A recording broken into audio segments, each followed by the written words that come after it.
a rather elderly man.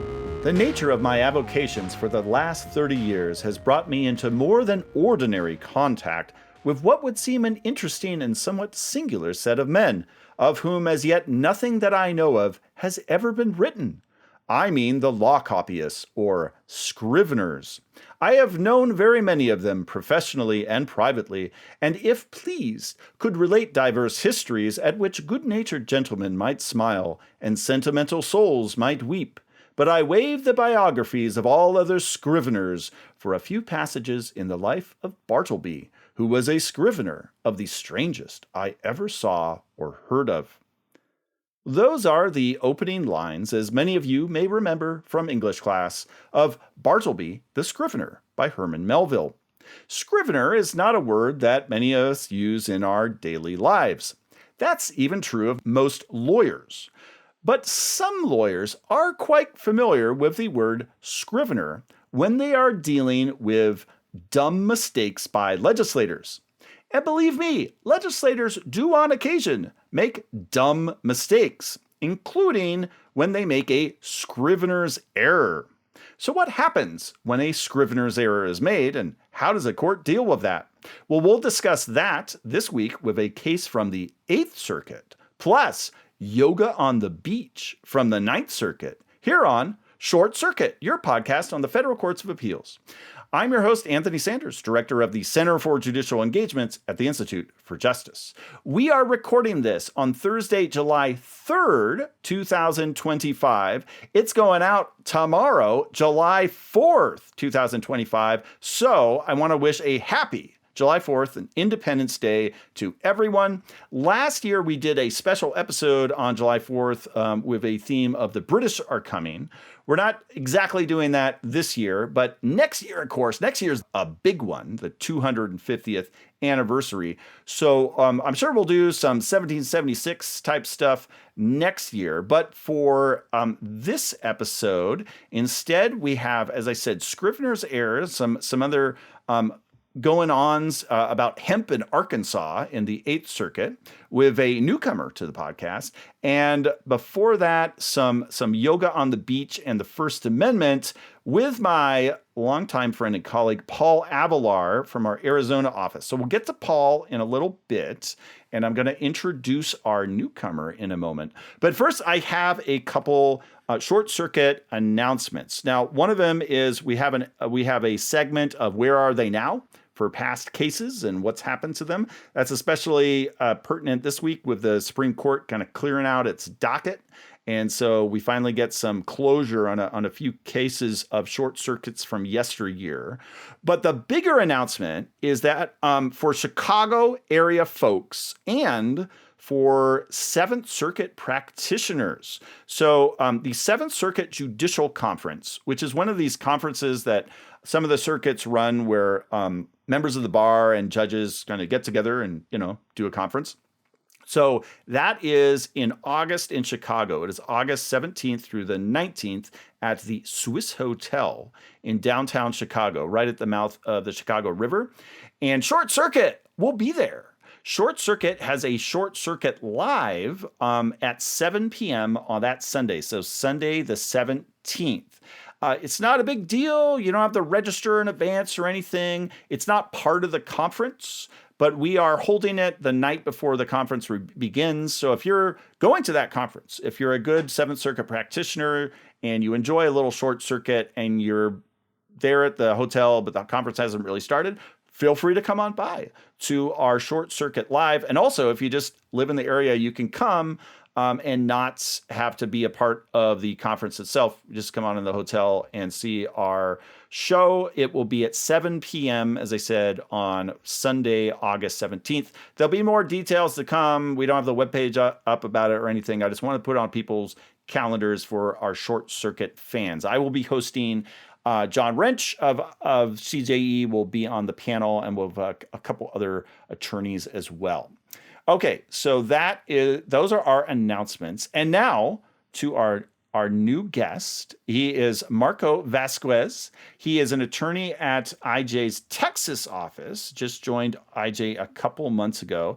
he'll be discussing this case about Scrivener's error from the Eighth Circuit in a little bit. But first of all, Marco, welcome to Short Circuit. Tell us a little bit about yourself and why you are at IJ, Texas.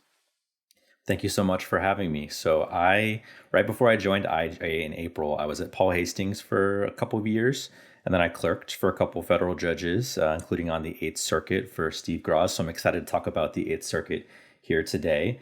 And joining the Texas office was an easy decision. I clerked for IJ back in 2017. My first day was the first day that Anya Bidwell, one of IJ's attorneys, started at IJ as well. So it's kind of, we go back, and she's been recruiting me for a while. So it was an easy decision for me to come here to IJ. It was sort of just a matter of when it would work for my wife and I, and just timing and everything like that. So yeah, and you clerked at the Texas office? I did, yes. When it was much smaller than it is today. That's right. It was just me and one other law clerk. And then the office, I believe, was only 6 or so people. So it was pretty small. And so Anya herself, former IJ clerk, but then she starts that day as an attorney. I guess that day there was a lot of energy in the building. There was. There absolutely was, yes. And I'm sure all regular Short Circuit listeners know what I mean by energy and Anya being in the building. So we won't belabor that. Well, welcome, Marco.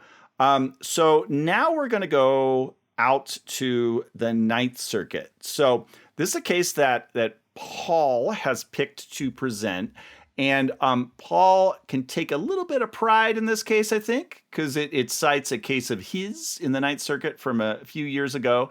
And it also, like when you read this case, I bet a few people saw a headline about this case and thought, oh, that's an IJ case, because it's about speech and, occupation and yoga, all of which we've litigated before, but it's actually not an IJ case. It's a case in the wild, which, maybe that one of our many children out there, which we should take a little pride in. But Paul, tell us a little bit about this yoga class. Right. So this is a class. This is a case about teaching yoga on a beach, which means that it is, of course, from the Ninth Circuit, and it is, of course, from California. And more specifically, it is from San Diego. The name of the case is Hubbard versus City of San Diego. The upshot is this: San Diego prohibits teaching yoga to 4 or more persons at any of the city's shoreline parks or beaches. And so this is challenged by 2 yoga teachers who offer classes in shoreline parks. And the case comes down to the fundamental question of whether this is a regulation of speech or of conduct. As we all know, restrictions on speech get real judging. Restrictions on most conduct get the fake judging that we now know as rational basis.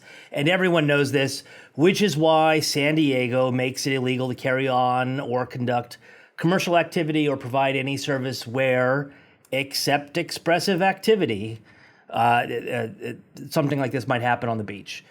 And more specifically, the city defines teaching yoga as non-expressive activity, which is why yoga gets regulated and, other expressive activity does not. Maybe I'm jumping the gun there. So back to the suit, the yoga teachers sue, they ask for a preliminary injunction, and of course the district court denies on essentially 2 grounds. The first is that teaching yoga is not speech. And to the extent that teaching yoga potentially involves something the district court might call speech, like discussing the philosophy of yoga, district court says, look, that's just an incidental regulation of speech, and incidental, I suppose, to the directing of poses, which is apparently conduct. Also, the court says, look, this is content neutral, notwithstanding the fact that the statute specifically regulates the teaching of yoga. All right. This is a ruling on a PI, which means this is an appealable order. And here I'm only going to discuss the success on the merits factor because it's really the only interesting part, which is true in most of these cases, by the way. So, Ninth Circuit panel says teaching yoga is speech. Why is it speech? Well, an individual's right to speak is implicated when the government prohibits him or her from sharing information they possess. You mean from speaking? Well, I mean, if you're going to call speaking speech, I mean, it could be speaking conduct. It could be the conduct of sharing information or knowledge. Governments love to try and label their way out of the obvious, which is that teaching is speech. And as you recognize, this isn't the first time this has come up in California. Years ago, I and IJ litigated a case on behalf of the Pacific Coast Horseshoeing School, which, as the name implies, teaches people how to shoe horses. And they were regulated; they were prohibited from teaching some people, and that's a regulation of speech, of course. And the state came back and said, no, it's a regulation of conduct. And the Ninth Circuit made short work of that argument there, and that comes back in this case. And nope, teaching is speech. When you're restricting people's ability to teach, you're restricting their speech. And that should all seem pretty straightforward to anyone who understands the First Amendment. Okay. There's also a brief forum analysis here, very brief, because everyone agrees that a public park is a traditional public forum. Okay, that's easy enough too. And then finally, the question comes down to, is this content-based or content-neutral? And again, this is pretty easy. It's content-based. Why? The regulation itself expressly regulates teaching yoga, while other expressive activity is expressly exempted. Strict scrutiny applies. Of course, it fails. Why did the city single out yoga? What harm comes from teaching yoga that is not present with other sorts of speech or even activities? Why a complete ban on teaching yoga? Were there lesser regulations available? Of course, the city has no answers for any of this, because it assumed that it was going to get the fake judging known as rational basis and never bothered to actually build a record on it. It seems like they didn't even try that. Like they didn't even have a couple well, you might have people twisting their ankles on the sand, or like there's nothing. There's really nothing. Nothing appears. It's just, we're regulating on government property, and therefore that it must be conducted. Look, we defined teaching yoga as non-expressive conduct. Why are you giving us a hard time here? This is non-expressive conduct. And so listeners may be wondering, this seems a pretty easy case. Why did you pick it? Well, one, it was pretty easy, and I've been busy this week, but. More specifically, I picked it because I have a little bit of a bone to pick with the Ninth Circuit, because this is a problem in the Ninth Circuit that hopefully the U.S. Supreme Court will be straightening out next term, which is the Ninth Circuit has a really hard time distinguishing speech from conduct. Notwithstanding this case, and notwithstanding Pacific Coast horseshoeing, there are a number of cases in the Ninth Circuit that have really botched this speech conduct distinction, and they all occur in the context of occupational speech, that is, where speech is being regulated by the existence of an occupational license. Not for nothing, I lost one of these cases in the Ninth Circuit not so long ago. The U.S. Supreme Court is holding that case for resolution with the Childs v. Salazar case that it is going to hear. It's already granted cert on. It's going to hear next term. IJ has written an amicus brief in that case, Childs v. Salazar. For those of you who are sort of curious as to what IJ's current view is, a long-time view, but most up-to-date view on what the distinction between speech and conduct is, it's a great brief to read. And we'll put a link to it in the show notes too. Right. So this is I raised this case only to say, good job, Ninth Circuit. You got this one right, but you've missed on a couple. U.S. Supreme Court, please straighten this out for us. And hopefully one day soon, all speech will be protected as speech and not relegated to second-class status as conduct. Marco, do you have any speech about this speech? Or conduct, perhaps? Yeah, I thought the Ninth Circuit's analysis was pretty straightforward, and it seemed like they had a 2015 case that they really relied on heavily. They started off the discussion of what yoga is by citing that 2015 case and really sort of moved it out of the conduct bucket into more of the speech bucket. And then again, they used that case later on to sort of color the analysis and sort of resolve the issues. So it remained, my sort of thought reading this was, what are the implications of this case? Is this just yoga specific, or how far will this go? And maybe sort of that thinking will be limited by the fact that the panel relied really heavily on that 2015 case, so it's hard to know. But that was sort of my main takeaway. And I was also sort of struck by the fact that in one of the footnotes, the Ninth Circuit panel really rejected the government's argument of trying to convert non-commercial speech to commercial speech by saying yoga is still commercial activity even though it's free. And so the Ninth Circuit said, we're not going to really buy that distinction with the free versus not free and converting and all of that stuff. I mean, the Ninth Circuit was right to do that. There's a whole long line of cases, Sorrell v. IMS, National Treasury Employees Union, from the U.S. Supreme Court that say, look, speech is speech, and it doesn't matter if it's paid for or if it's being offered gratis. Speech is speech, and you're not allowed to restrict it even if it's paid for speech. The plaintiffs here tried to take pains to note they didn't charge for their classes, but they did accept donations, which also is not only still expressive conduct, was also regulated by the city of San Diego. So this notion that paid for speech is commercial speech is one that we've seen crop up again and again and again, and it's not. Commercial speech is speech that invites a transaction. The distinction here is a sign that says buy your books here is commercial speech. The books themselves for sale are not commercial speech. Yeah. That's straight up speech. Or newspaper or what have you. Or yoga classes or horseshoeing classes or drawing a map, not to take an example at random at all. Not at all. Although you can check out some of IJ's work in that area on our cases page.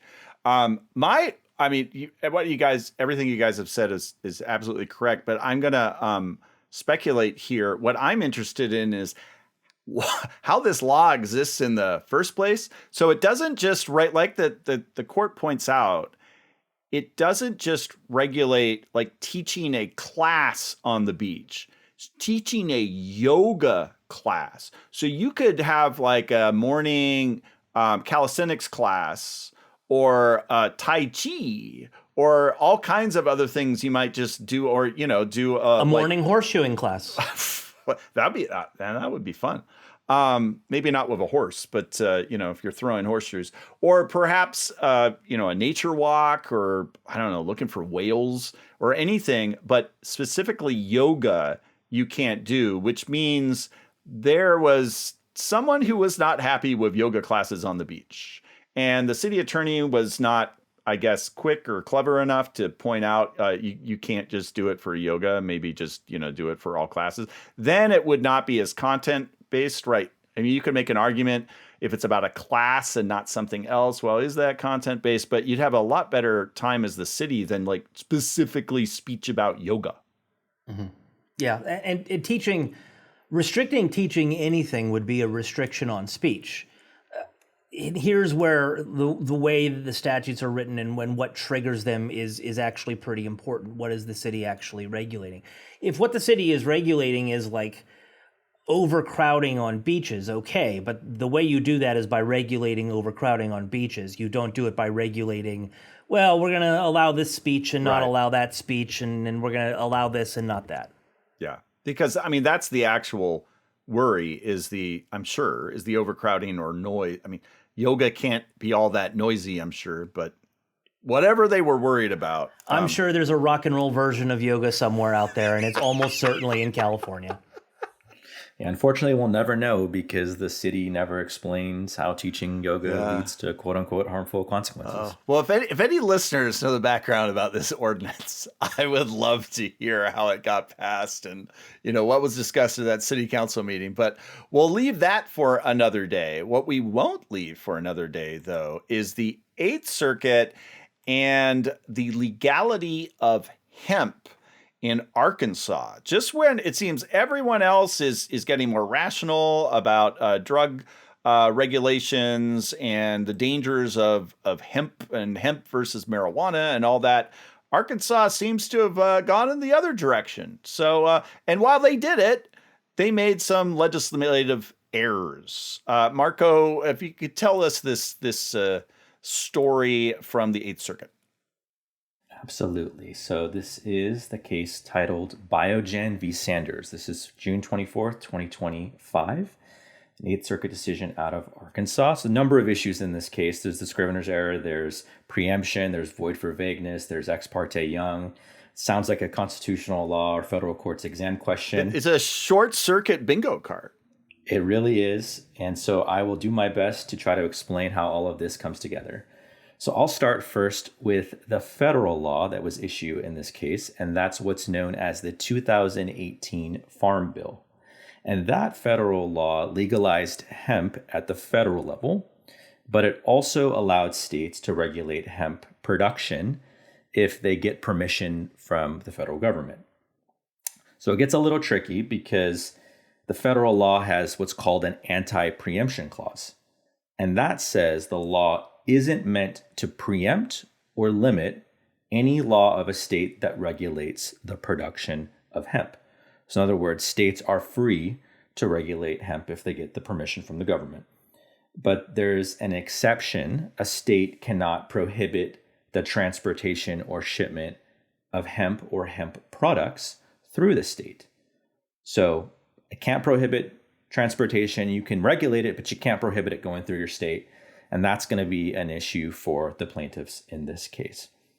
Let's turn to the state law, and that's the Arkansas Act 629, the law that's actually being challenged in this case, and that's a law from 2023. Now, before that law, Arkansas had a legal hemp industry, but as Anthony said, Arkansas took a little bit of a different path, and they passed this law, and much of that industry became illegal. So the law lowered the limit of THC concentration, but it also, importantly for this case, clarified that it's not illegal to continuously transport the hemp through Arkansas. So yes, we're going to make it harder in Arkansas to produce, but we're not going to stop you from moving it through Arkansas. So this is like a law in the old days of prohibition or patchwork prohibition, where like if you don't take the booze out of the package, it can move through a state, but it can't be sold or consumed in the state. Exactly. So the key phrase is continuously transport and through. And so the plaintiff took issue with those terms. So I'll talk a little bit about the lawsuit now. A company called Biogen sued a bunch of officials in their official capacity, including the governor and the attorney general. And they asserted a few claims, but I'll focus on two here, the supremacy clause and the due process clause of the U.S. Constitution. So the district court was not happy with the Arkansas law and enjoined it and said first that the 2018 Farm Bill, that federal law, likely preempted the Arkansas law, and that the Arkansas law was actually void for vagueness. And so let's talk a little bit about the first issue, preemption. So the 2018 Farm Bill, again, legalized hemp at federal level, but said states, you can't prohibit it from being transported through your state. Now, the district court said, well, that's different than what Congress said, you can't preempt. And the reasoning is interesting. The district court said that the phrase continuously transport is ambiguous. The district court said it's unclear whether if you're just stopping in Arkansas for a gas station or you're staying the night, we don't know if that's continuously transport. And so basically under the district court's rationale, because it's ambiguous, Arkansas law effectively criminalizes it. We don't know if it's permissible to stop when you go through Arkansas, so it's illegal, and therefore Congress, it violates or contradicts Congress's express preemption. So how did the Eighth Circuit resolve the issue? It oddly enough looked to federal constitutional law. So it said that phrase constitutional or continuous transportation is well defined in federal constitutional law. And it pointed to a Supreme Court case from 1943 and an Eighth Circuit case that basically said if it's practically continuous or it's a temporary stop, that's continuous. So essentially, this two federal cases tell us what Arkansas law means. And the reliance on federal constitutional cases to interpret state law is a bit unusual, at least in what I've seen so far. And I'm just sort of thinking in my mind, a normal person who's trying to understand what the words of a state statute said, wouldn't think to look to federal constitutional case law to decide what the statute means, how to orient their conduct. But apparently for the Eighth Circuit, that was enough here. And then they make a prediction, right, that the Arkansas Supreme Court would do it the same way. They would do it the same way. And, I sort of agreed with their reasoning to some extent. But, interesting is that the Eighth Circuit's not one of those circuits that commonly certifies questions to the highest court to ask them to, tell us what this state law does. Unlike the Fifth Circuit, where the Fifth Circuit will frequently certify questions to the highest state court and ask them, hey, tell us what this state law means. But here, nope, the Eighth Circuit panel said, we think that the Arkansas Supreme Court would adopt the same interpretation. All right, so the next issue, the other one that's really interesting, is the unconstitutionally vague issue. And so again, the district court said, well, continuous transport, that doesn't make a lot of sense. It's not very clear, so it's unconstitutionally vague, and so it's likely unconstitutional. I'm going to enjoin it. And so void for vagueness is this idea that the government violates the due process clause when a law is so vague that people of ordinary intelligence don't have notice of what the law means. And here, that's where that phrase continuous transportation comes back again. And the district court said, well, that's vague. And the panel quickly rejected that based on those two federal cases. So again, I'm a big fan of void for vagueness because the law is often really complicated, difficult to understand, and sort of there's hope, at least long term, that this idea will be sort of used more often. But in this case, the panel said, we're not buying it, and those two cases sort of govern here. So I think basically the import of these two, what happened here is that the Arkansas law allows continuous transportation of hemp, so it doesn't violate the federal law that says a state can't prohibit the transportation through the state. So that makes sense, but the way that the court got there is somewhat notable. And I'll also touch on the scrivener's error issue too. Here, one of the arguments that they raised, which when I read it, I had to read the opinion a couple of times in that area because I haven't come across this before. But essentially, Biogen was arguing that clause about the transportation, even though it was signed into law, it's not in effect. And the reason they said that is because the Revision Commission, which in Arkansas is responsible for codifying the law, changed the substance. And so this gets a little tricky, but I'll try my best to explain it. Basically, the law had what's in effect now and what comes into effect if the first part of the law is enjoined. So law, backup law. And so when the legislature was in the process of amending and finalizing the bill, they added some new provisions in there, which moved back some of the sections. And so it was unclear when it was first passed whether or not that savings clause I was talking about that protected the continuous transportation, it's unclear whether that law was in effect. And so the Eighth Circuit did quick work of that argument and said that we think the Arkansas Supreme Court would say that the savings clause is in effect because it wasn't a change in substance. It was just a scrivener's error. So the analysis wasn't too in-depth, but it was an interesting argument to raise by the plaintiff's attorney here. And so basically it was what the legislature actually passed, it was not that phrase was not operative, but the Revision Commission kind of the Arkansas's laws delegate to them the power to kind of fix this up before it actually goes into effect. Which is correct, different, yes. Which other jurisdictions might not have that, but Arkansas does. Yep, exactly. Paul, have you ever made a scrivener's error? Oh, lots of them. In fact, I try and make sure that I have a typo in at least everything that I write so that they know it really came from me. Maybe just to check our proofers. I wish I could claim that it was intentional, and it is certainly not. I learned to spell, I promise, but for some reason, sometimes the fingers just move faster than the brain.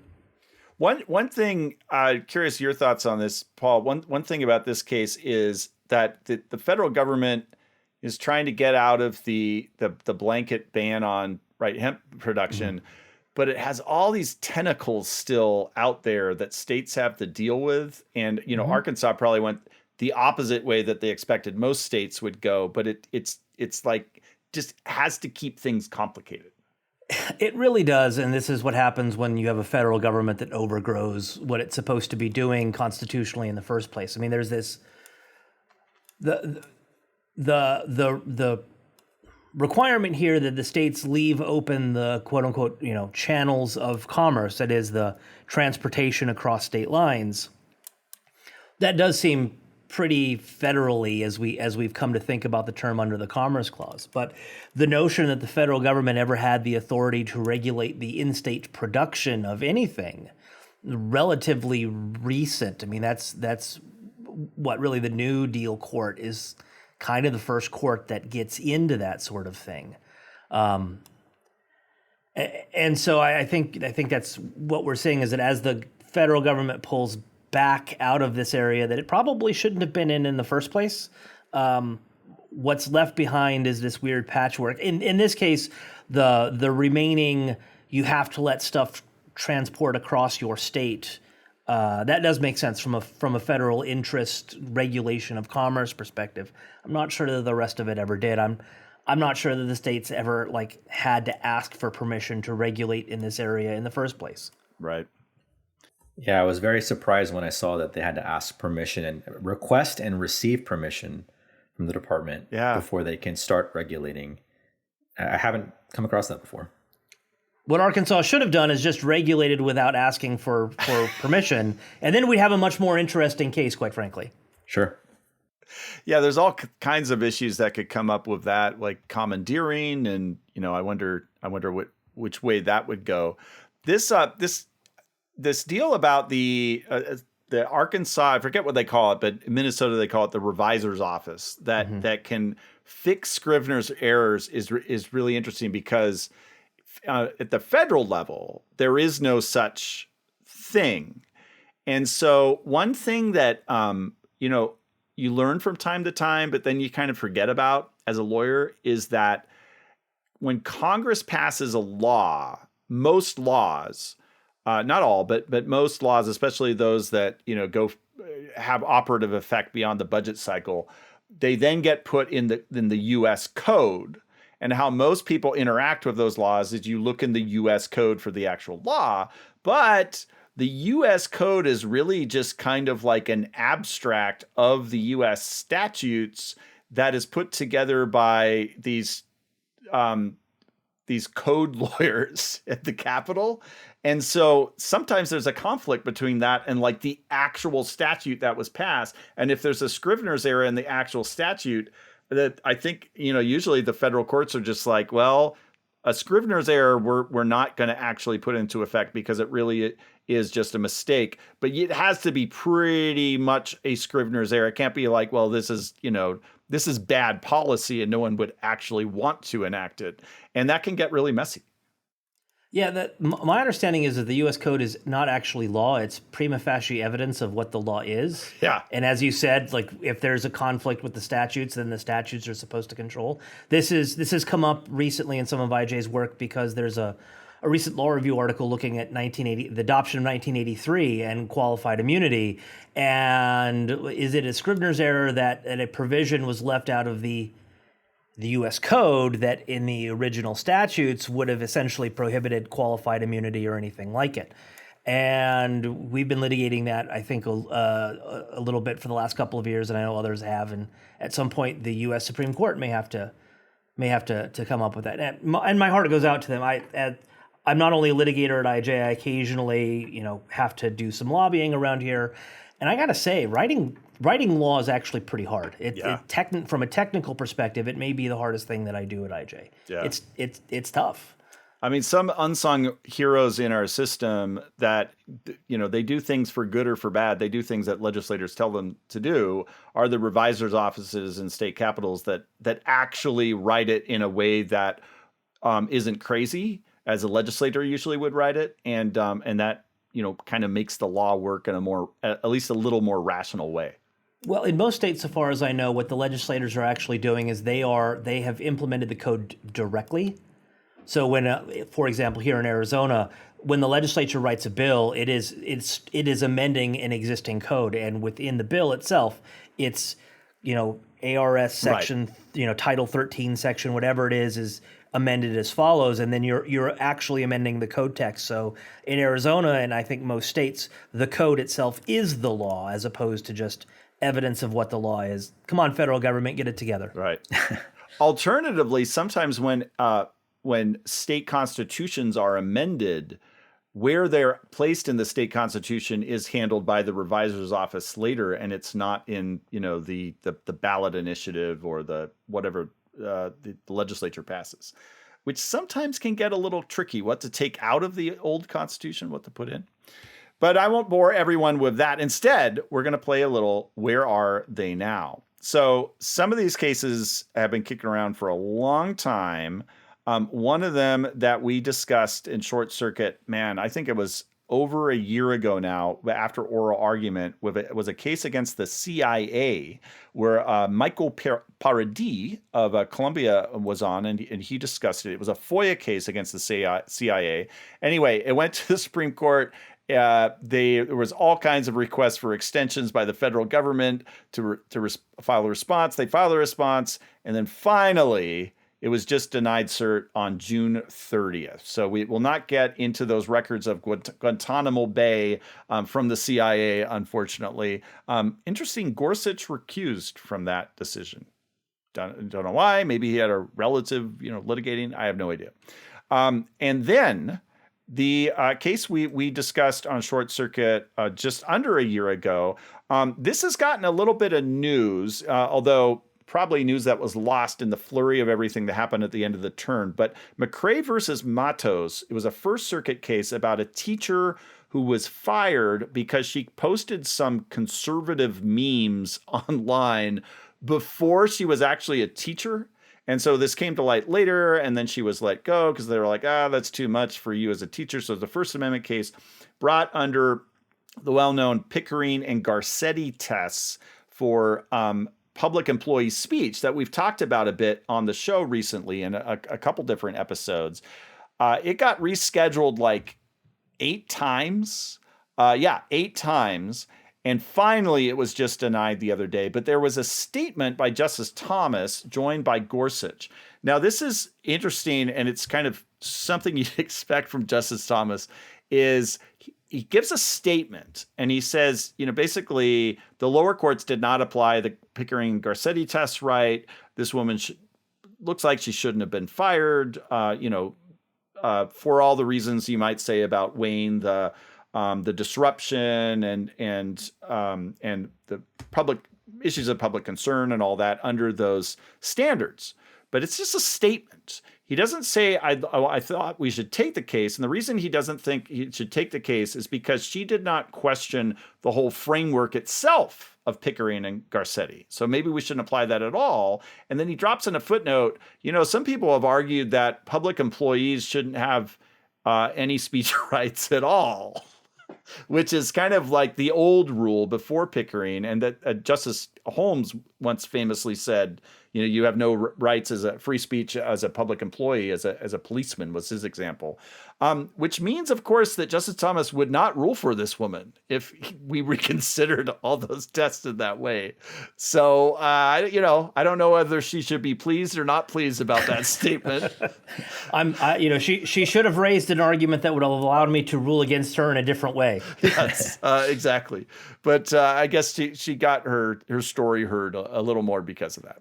As an originalist matter, he might be right, Justice Thomas. On the other hand, it was Justice Holmes who said it. And so, just reflexively, I have to think that's wrong. Yes. And listeners will know my views on that as well, longtime listeners.